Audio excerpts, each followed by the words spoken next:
മഞ്ചേരി ചെട്ടിയങ്ങാടിയിൽ 5 പേരുടെ മരണത്തിനിടയാക്കിയ അപകടത്തിന് ശേഷം താൽക്കാലിക ആശ്വാസം. പ്രദേശത്ത് സ്റ്റോപ്പ് ആൻഡ് പ്രൊസീഡ് ബോർഡ് സ്ഥാപിച്ചു. കഴിഞ്ഞ ദിവസം മഞ്ചേരി ചെട്ടിയങ്ങാടിൽ നടന്ന അപകടം നാട്ടുകാരെ ആകെ ഭീതിയിലാക്കിയിരുന്നു. ഇതിനുശേഷമാണിപ്പോൾ താൽക്കാലിക ആശ്വാസമായി പ്രദേശത്ത് സ്റ്റോപ്പ് ആൻഡ് പ്രൊസീഡ് ബോർഡ് സ്ഥാപിച്ചിരിക്കുന്നത്. ഇതോടൊപ്പം റോഡിന്റെ ഇരുഭാഗങ്ങളിലായി അനധികൃതമായി പാർക്ക് ചെയ്ത വാഹനങ്ങൾ നീക്കം ചെയ്യണമെന്നും നാട്ടുകാർ ആവശ്യപ്പെട്ടിരുന്നു. ഈ ആവശ്യങ്ങളാണിപ്പോൾ അധികൃതർ അംഗീകരിച്ച് ഉടനടി നടപ്പിലാക്കിയിരിക്കുന്നത്.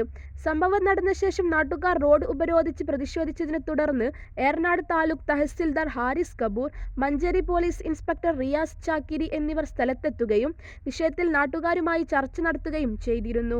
ഇതിനുശേഷമാണിപ്പോൾ താൽക്കാലിക ആശ്വാസമായി സ്റ്റോപ്പ് ആൻഡ് പ്രൊസീഡ് ബോർഡ് സ്ഥാപിച്ചിരിക്കുന്നത്.